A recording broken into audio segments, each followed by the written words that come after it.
کرامت سے بڑھ کر استقامت ہے. کرامت کوئی چیز نہیں ہے، استقامت بڑی چیز ہے. اور استقامت جو ہے وہ آپ یہ نہ دیکھیں کہ اس نے مجھے کرامت نہیں دکھائی. اگر وہ شریعت پر مکمل طور پر پابند ہے، متقی ہے، پرہیزگار ہے اور اللہ کی طرف بلاتا ہے تو بس یہ بہت بڑی کرامت ہے. اور اس کے علاوہ اگر کوئی کرامت آپ اس سے مطالبہ کریں گے تو آپ غلط جگہ پھنس جائیں گے، کیونکہ اللہ کے ولیوں کو کسی کے آنے یا جانے کی پرواہ نہیں ہوتی ہے. نہ ان کے دل میں یہ خواہش ہوتی ہے کہ میرے مرید بن جائے. وہ تو اللہ کی رضا کے لیے جو آتا ہے ان کو مرید بنا لیتے ہیں، ذکر دے دیتے ہیں.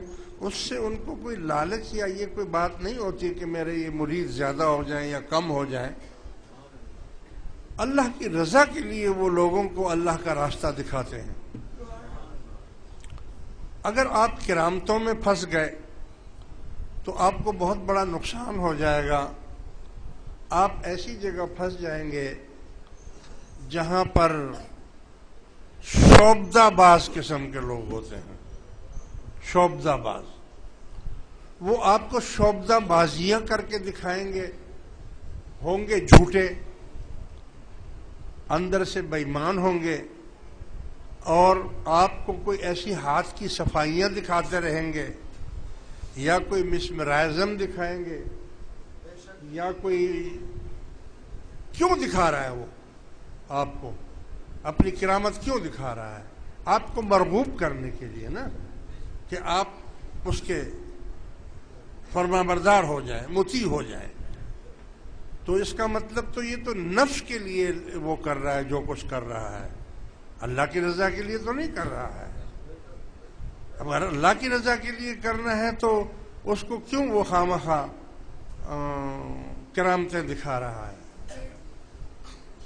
ہاں، اللہ کے ولی سے بغیر ارادے کے 24 گھنٹے کرامتیں سرزد ہوتی رہتی ہیں. یعنی اس میں اس کا نہ کوئی ارادہ ہوتا ہے، نہ اسے معلوم ہوتا ہے کہ میں نے یہ فلاں کام کر دیا، یہ تو کرامت کے زمرے میں آ گیا ہے. اس کو نہیں پتہ چلتا ہے، وہ دوسروں کو پتہ چلتا ہے. یار دیکھو یہ بات انہوں نے کی ہے، یہ تو فلاں ٹائم ایسا ہوا تھا. اس کو پتہ ہی نہیں، اس کو معلوم ہی نہیں.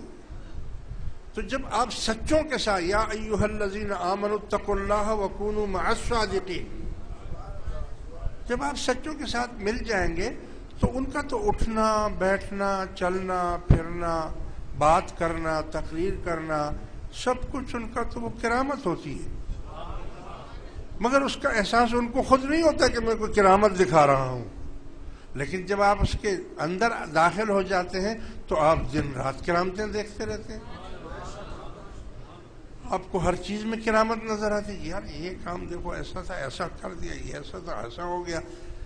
اس بیچارے کو پتہ ہی نہیں ہے، وہ جو اللہ کا ولی ہے نہ اس کا کوئی ارادہ ہے دکھانے کا اور نہ وہ ہے. لیکن جو شعبدہ باز قسم کے لوگ ہیں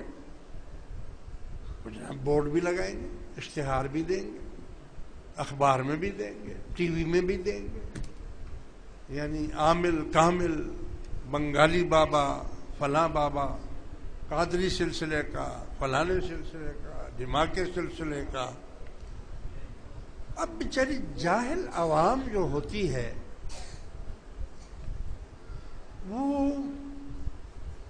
نہیں سمجھتے، خاص کر ہماری خواتین تو بالکل نہیں سمجھتی. وہ گھستی اس جگہ ہے، یہاں آئیں گے اگر اس کو دم کر دیا، تعویذ دے دیا، دعا کر دی تو اس پر یقین نہیں ہے.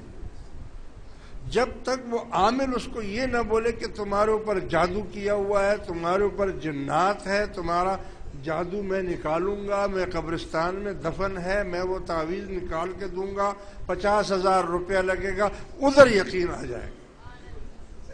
ادھر یقین آ جائے گا. کوئی ڈنڈے والا بابا مشہور ہے, کوئی انڈے والا بابا مشہور ہے, کوئی جناب ہے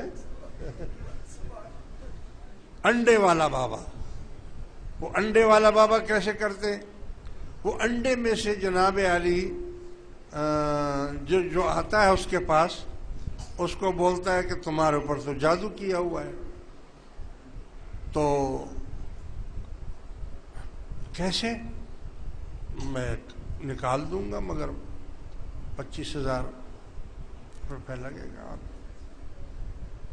انڈے والا بابا 25,000 روپے لگے گا. اب وہ کہتا ہے یار میں تو مر رہا ہوں, میرے اوپر جو کچھ کیا ہوا ہے وہ ہٹنا چاہیے. وہ کہتا ہے میں دوں گا, مجھے کر کے دو. وہ انڈا دیتا ہے اور کہتا ہے کہ اس کو توڑو تھال میں, اس کو توڑو. توڑ دیا تو اس میں سے سوئیاں نکلی, انڈے میں سے سوئیاں نکل رہی ہیں. دیکھا یہ تمہارے اوپر جادو تھا نا, یہ میں نے نکال دیا. کبھی انڈے میں سوئی آ سکتی ہے؟ انڈا تو اگر ایسا سیدھا رکھ دو, اس کے اوپر ہاتھی پاؤں رکھ دے تب بھی وہ نہیں ٹوٹے گا. انڈا ایسی چیز ہے. اور اس میں یہ بولے بابا انڈے والا بابا بہت مشہور ہے, کتنا یار کمال کر دیا ہے. اب جو جاہل لوگ ہیں, تعلیم یافتہ پھر بھی تھوڑا بہت سمجھ جاتے ہیں. جو تعلیم والے لوگ ہیں وہ پھر بھی تھوڑا بہت, جو یہ مڈل کلاس جو ہے نا وہ نہیں سمجھ. جو ذرا پڑھے لکھے ہیں وہ سمجھتے ہیں کہ یار یہ فراڈ ہے سارا, کچھ بھی نہیں. اب تو جناب وہ انڈے والے بابا کے غلام بن گئے. اور لوگوں کے اندر نفسیات بھی ایسی ہے کہ یہ جو نفسیاتی طور پر جس کو نا کہ میرے اوپر جادو ہے, وہ جادو آپ اس کا 100 سال